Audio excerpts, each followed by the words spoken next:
so much, everyone. Let's take you to the south region of the country, specifically the Niger Delta, where the Niger Delta Development Commission had proposed a total of 1.911 trillion as its 2024 aggregate expenditure. This was presented by the Managing Director and the CEO of the NDDC, Mr. Samuel Ogbuku, who declared last Monday that the presentation of the budget brings, it's going to be a kind of renewed hope to the region and bring some circle in developmental stride to the people of the region. We could pegged the proposed revenue brought forward at 12 billion naira. Arrears owed by the federal government and recoveries by federal government agencies stand at 170 billion naira. The further breakdown, it says legacy projects funded through borrowing is pegged as 1 trillion naira. And according to the proposal also, federal government will contribute 324 billion, while the ecological fund 25 billion, while oil companies contribute 375 billion. Let's get a sense on what this means. Of course, at that sitting, the chair of that committee, Senator Akpeyonga, told the NDDC to ensure that it brings its budget early enough for quick passage. And so it will meet the window of the Nigerian national budget. I'm being joined by a political and social affairs analyst, Mr. Kolawole Johnson. Thank you so much indeed for joining us tonight. I remember discussing... For dragging me here. Literally. Discussing the Niger Delta, the NDDC, Honorable Off Your Mic scenario, and all of those things that are related to the Niger Delta region and the development in that region. Interestingly, you are also from that region of the country. But let's get straight to the point. 1/1 trillion naira budget. This is the highest that the NDDC has presented. Yeah. What do you make of that budget? 1.91 trillion naira. Yeah, almost 2 trillion. Yeah. 100 billion shy of 2 trillion. Yes. You less than 100 billion or 1.91, say about 90 billion, short of that. Yeah. You mentioned off your mic. While off your mic is a cliche in the public space, for me, it was off your life. I nearly went down the grave for that exercise, I remember dropping from 97 kg to about 61 to 3. I was hovering, around that at some point. And I nearly lost my life for doing that. And unfortunately, for all the young guys we put together to do that, nothing, nothing has changed, unfortunately. You think you're able to do some things that will change the dynamics of the commission, that will ensure that it deliver more to the people. Unfortunately, we've not seen that. And to this very 1.9 trillion naira budget, let's ask, when the budget was presented, did the Senate look into the budget performance of last year? Let me take you to last year. Around May, just about a year ago, 876 billion was approved for the same commission by the same Senate. I remember that when they approved that, there was no budget performance for the previous years. In fact, it was so much that they said that the commission would not be able to implement the 2023 budget because there was no 2021 and 2022 budget. Guess what? They needed to do a retro, they went back to be able to get their budget of those 2 years approved before they could implement the 2023 budget. And guess what they did? For the 2021, I think about 450 something was approved for 2021. And for 2022, about 925 billion was approved. Do you know how they got to that figure?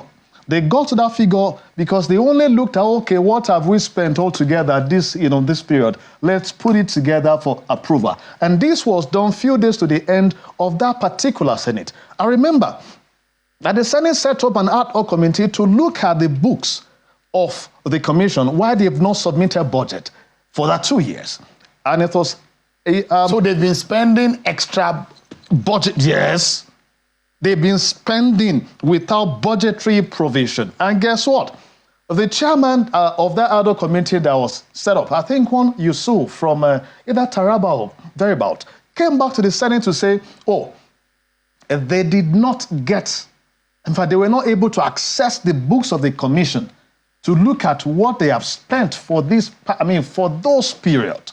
And that, unfortunately, even for the first quarter of 2023, they were still not able to get documents to have access to the spendings of the commission. Yet the Senate, the National Assembly that should give the oversight function, approved the budget of 2023 without budget performance of those years. So no transparency, no accountability, none, no appropriation. They spent without an appropriation. Almost every level of illegality. Of course. Now let me come back to now. This very one. Was there a budget performance report for 2023 of the 876 billion naira that was approved for the same commission? And guess what? 490 billion naira was meant for projects, in quote. So they, put it in that budget. And another 330 billion naira was meant for, of course, interventions, from the federal government. If you check the act, setting up the commission, the FG ought to come up with some measures at times, to alleviate sufferings in the region, to intervene. These were, of course, most of these things were to be funded by the commission. So the 330 billion was to be for that, while the 490 billion was to be for their own direct project. And you ask, if you have put 820 billion naira in project in the last 1 year in that region, have we actually done that? So where are those projects? But what we imagine, those are the Senator questions. Ekpa, who is the chair of that committee. Yes. And they're from the same region. Yeah. And you see the likes of the former governor of Bayelsa State. Yeah. Those who perhaps we know the kind of development that have gone on in that region. Yeah. We will look at the importance and the essence of the NDDC to that region, and perhaps you'll be asking the question, and you will ask the question whether or not they are able to get that performance, details of the performance and transparency or accountability report from the NDDC before going ahead to approve almost 2 trillion naira worth of budget. Now, do you think any of those were presented? Of course. See, the borrowing plan was not presented to the Senate. And as a matter of fact, you're talking about for the 2024 budget. So now, in the breakdown of the 2024 budget, let's take a look at it, because there are those senators and those lawmakers who are asking the question. The budget, the figure for borrowing was just stated as borrowing. Yes, 1 trillion naira. Yes, we know that the developments and commercial banks. Exactly. Yes. So the question is that what are the details? At what rate? What is the interest rate? Who is the bank? Who are those banks? Or which of these sectors are these monies coming from? So we were having a discussion. In fact, when you called in the afternoon or evening, we were having a discussion somewhere, and we were asking questions on this. And somebody asked me. He said, is this? Do you think it's worth it to even do anything at all, regarding this? And the question, and my response was simple. Do you think it's worth it if we do nothing about it? Now, this is the problem in Nigeria today, is that Nigeria is under the burden of debt that is throwing us away so much that last year we spent 106% of our income on on a debt servicing alone. Now, the reason we are in this state is that we do not have money to spend on critical infrastructure. Now, why do you need to go borrow 1 trillion naira ahead? Are you going to execute this project in 1 year? The answer is no. Now, you can get money from different sources, and you will face your project first, second, third year. And the monies that you're expecting from different sources would have been able to take care of this same project that you call legacy project. Let me take you back to last year when the former minister, Umana Mana, was in office. Sometimes around November, he said he got an approval from the president that about 480 billion naira should be spent on legacy project. And they said this money was domiciled in EFCC, representing the recovery that EFCC had made on their behalf over the years. Till today, not a dime of that money is out. And guess what? When we challenged EFCC on that, the commission did nothing to see that the money of the people was brought out of that place. Just remember, let me pause you for a moment. Okay. Let's go on this break. But a big question, and what got my attention, is when, for someone who had followed the development in that region, especially on the NDDC, and I saw almost 2 trillion naira worth of budget to the NDDC, compared to less than 1 trillion in the previous year, I thought that there's something that needs to be dug up in this particular matter. But we'll come back after this break to conclude on this matter. What is it for the future of the South-South region? The essence of the NDDC, the reasons and the sense behind these figures, and whether or not it's for the benefit of the Nigerian people. We'll be right back after this break, everyone. Thank you so much, everyone. Our concluding moments now on the development in the Niger Delta region, especially the budget of the NDDC, whether or not it's in the interest of the Nigerian people. Our concluding thoughts with Mr. Kolawole Johnson. You have been critical about the Niger Delta, the NDDC, and finances and the manner in which the accounting books have gone. Are you ready or willing to take another task of digging into this? So when I did that the first time I was a boy, yeah, I know what I'm saying, but now I think better prepared, but focused on some things, but we are mining document. Let me show you, Shehu. I mean, it's not anything. See, what do you see here? This is March. Let me show you. This is March records, right? So this is up to 1st of June record. You see, this is...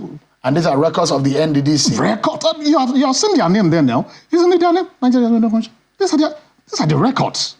They're here. Of the fact that the funds are not properly utilized. See, obviously, when you have time, when you have time, let's look at the records of the past 2-3 years, or even 1 year. Maybe 1.5 years. Let's start from maybe January last year. You will see what was done between January and May last year. Although those who say there's a young man at the helm of affairs who is piloting change, Samuel Ogbuku. Let me tell you. And those who are, is it the system that is failing? It's the system. See, if you leave Samuel alone, he would have been able to ensure some level of performances. But look at if you understand his surroundings, his environment. From the you mentioned National Assembly. So the system Assembly. is catching. The system is Samuel there. is a good guy. Everybody wants to fix on the system. Why? Somebody asked him. Somebody asked me against the interest of the region. I bet you. See, somebody asked me right outside your compound here. The question was, he said, okay, what is the committee chairman doing in the National Assembly? And he was asking of the one of the House of Reps. And I say, House of Reps, who? Father and daughter. Go say the godfather of NDDC today, go and ask who the person is. The daughter is the chairman of the committee in the House of Reps. Go see the chairman of the board and another member again. Orcs are around the commission. They would not allow, no meaningful development can come if you have that kind of system in place. Unfortunately. I mean, these are everything that you are saying. See, have I ever been scared of this? Have I ever? But have I not brought to your studio evidence of some of these things? Brought to your studio a document, a bank statement, every damn thing. Even then, I told you, I said then I was a boy. Of course, that was even long ago. Right. I just showed you breakdown of of different things. We're totally out of time. Let me tell you. Yeah. We are totally out of time. Just a few seconds. Why this? Why we have this in place, that the president has refused to set up the monitoring committee provided by Section 21, subsection 2, 1 and 2, or thereabout of the NDDC Act, because they have the power to look into the books of the commission anytime, any day. If you have that, we'll have this in place again. Yeah, we'll find some time. Interesting scenarios. Create a time. Let's open their books on your show. Thank you so much. Thank you. We've done this before, and we've broken some kind of jinx in terms of what is going on in the NDDC, where Samuel Ogbuku has a whole lot of things on his hand, and wish him the very best anyways. Thank you so much.